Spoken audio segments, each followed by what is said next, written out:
Luis D'Angelo Rodríguez. Hemos conversado con él en otro momento. El tema ahora es que está trabajando en un documental que lleva por título 1975.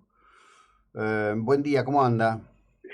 Buen día, José Luis, ¿qué tal? Bien, Un bien. gusto saludarte y a la audiencia. En realidad se llama Argentina 1975. Ajá, bien. ¿Y por qué Argentina 1975? Porque, porque no se entiende Argentina 1985 sin entender antes Argentina 1975. La película de Mitre y Darín, que es un éxito y es una recreación histórica muy bien lograda, por supuesto,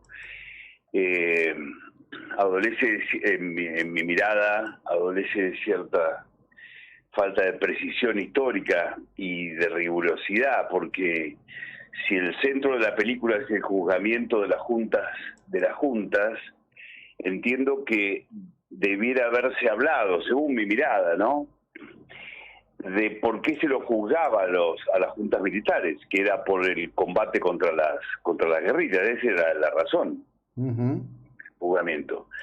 Y sin embargo, si usted la vio, la película, José Luis, Sí. No dice una sola palabra respecto de eso.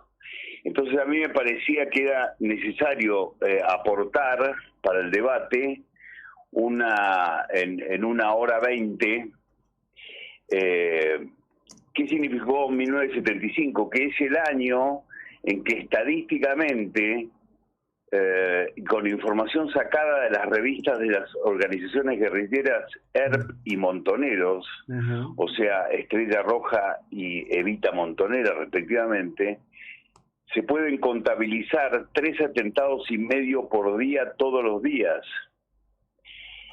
Solamente con esas dos organizaciones, pero hay que recordarle a la audiencia que en realidad en la Argentina en 1975 actuaban entre 35 y 40 organizaciones que tenían a la lucha armada como un modo de hacer política.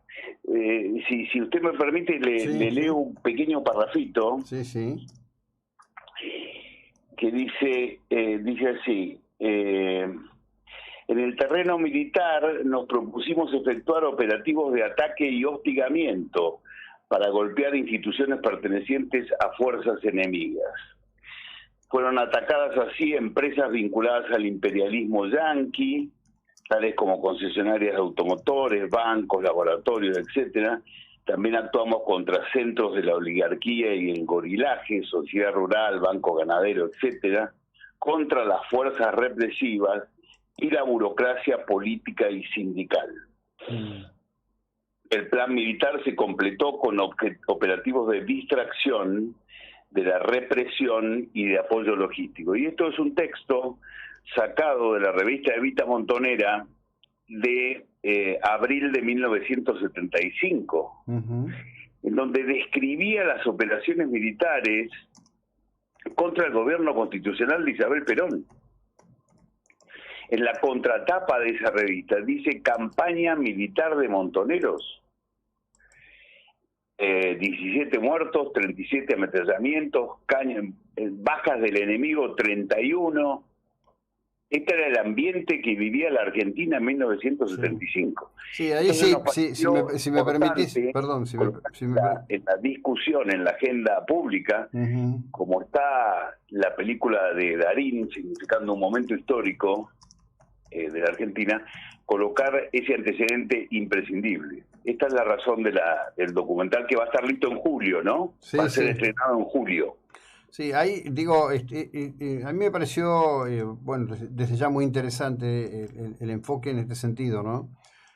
Yo por lo menos aquí intento siempre transmitirle a la audiencia, sobre todo a los más jóvenes, que lo que se vivió en la década del 70 fue una disputa del poder político a través de las armas, ¿no?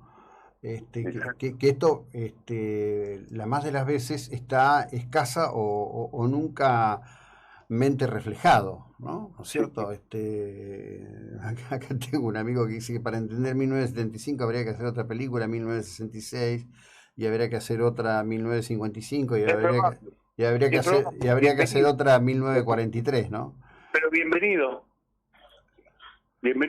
bienvenido que no haya un credo oficial o una sola forma de interpretar el pasado, ni que nos impongan una interpretación del pasado.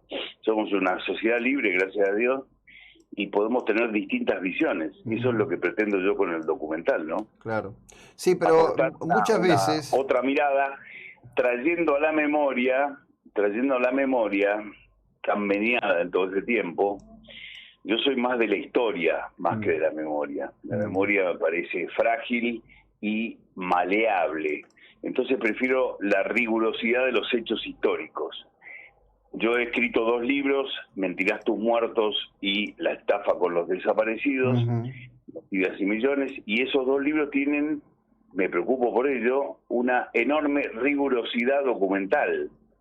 Yo me baso solamente en documentos provenientes de la izquierda revolucionaria, que en aquellas épocas, como usted decía, intentaban llegar al poder a través de la lucha armada, pero no es que lo invento yo, lo decían ellos claramente, como el párrafo que acabo de leer, ¿verdad?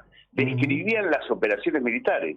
Ese artículo se llama La participación del pueblo en la guerra, así se llama, y está escrito en abril del 75. Entonces, me parece importante que los jóvenes también tengan esa otra variante de poder observar otros elementos de la verdad histórica, ¿no es cierto?, de los hechos históricos, de lo que aconteció.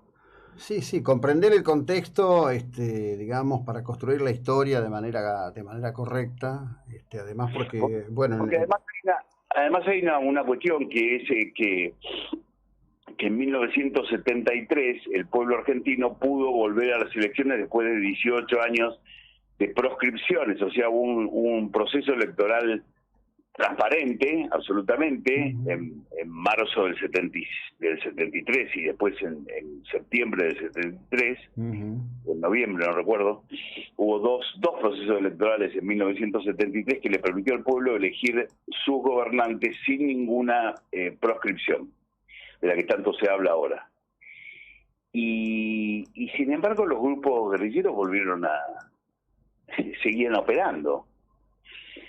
Entonces hay que tratar de meterse en las razones que motivaban a esos grupos guerrilleros para utilizar la violencia como método de hacer política, para poder entender el contexto de lo que la Argentina sufrió después, ¿no?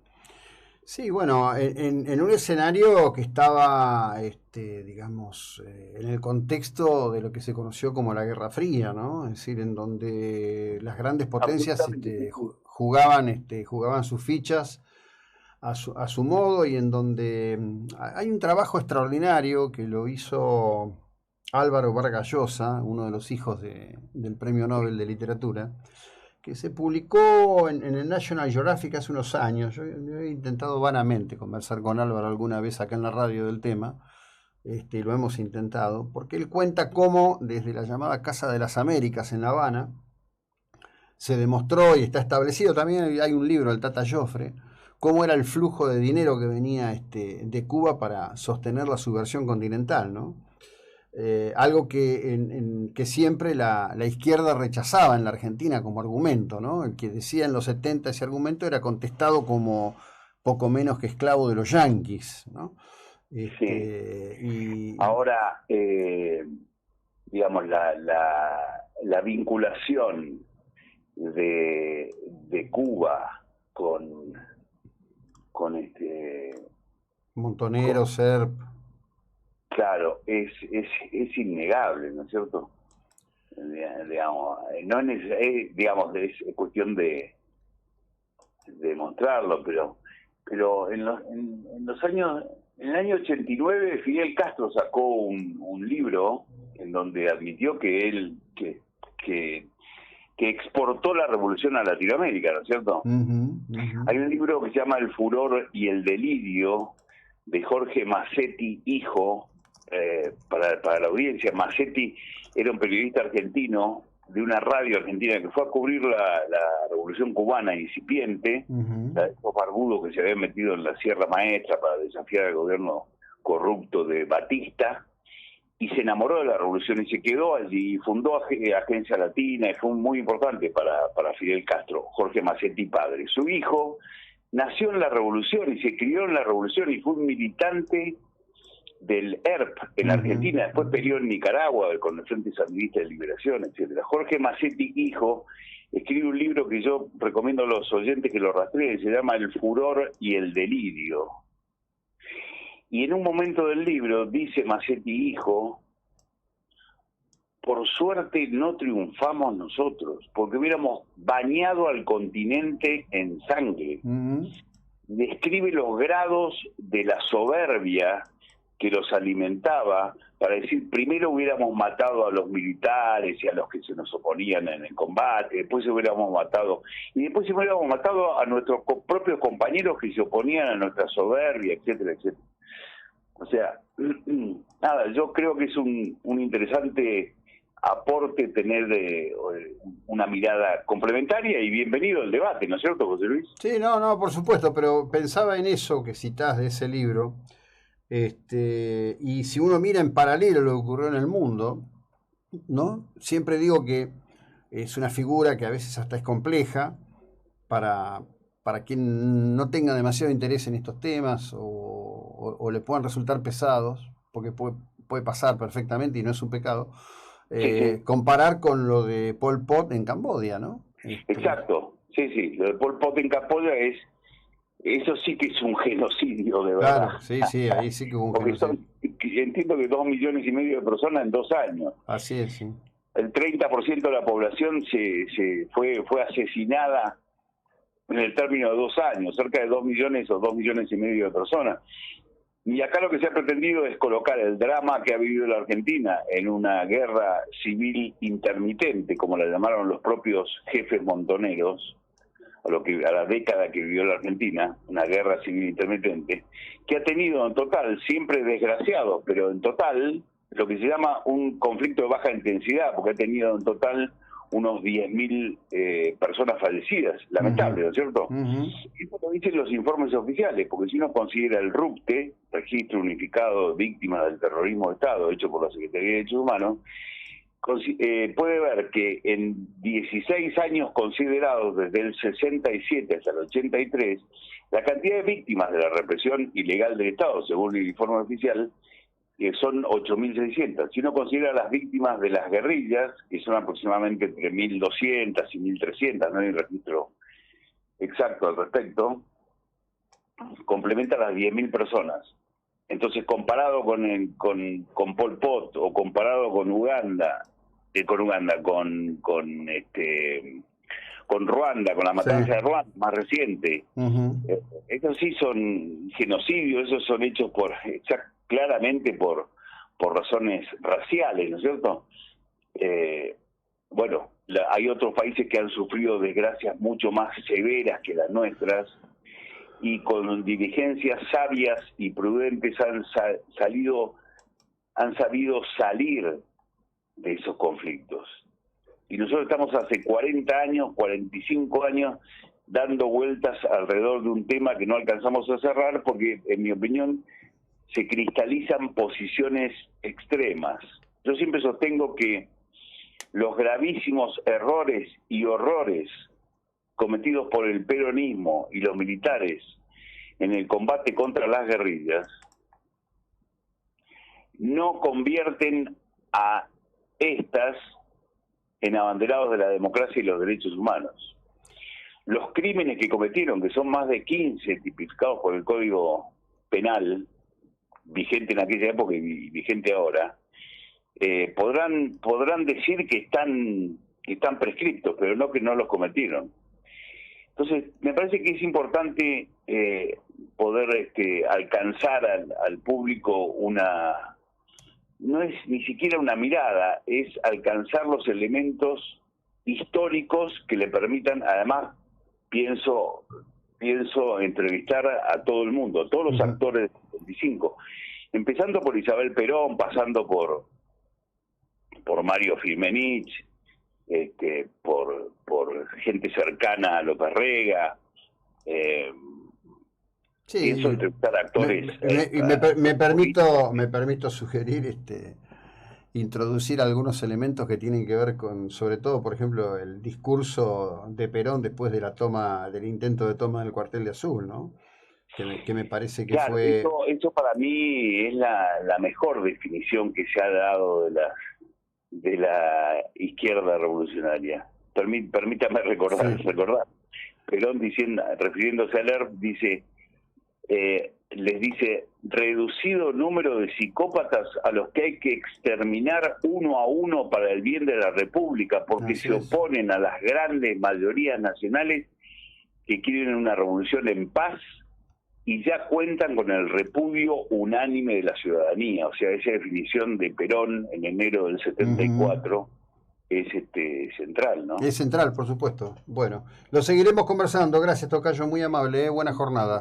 Un abrazo, José Luis, saludo a la audiencia, muchas Bueno, gracias. José Luis D'Angelo Rodríguez, abogado, autor de 2 libros muy interesantes y ahora en este trabajo, digamos, que es un documental, que, bueno, que lleva un título interesante y que seguramente va a atraer a los más jóvenes y a muchos contemporáneos, que la vida les ha pasado con un trazo demasiado grueso o tienen la memoria muy débil para ver el horror que fue el accionar de los grupos guerrilleros, el horror criminal de los grupos guerrilleros en la República Argentina. Ya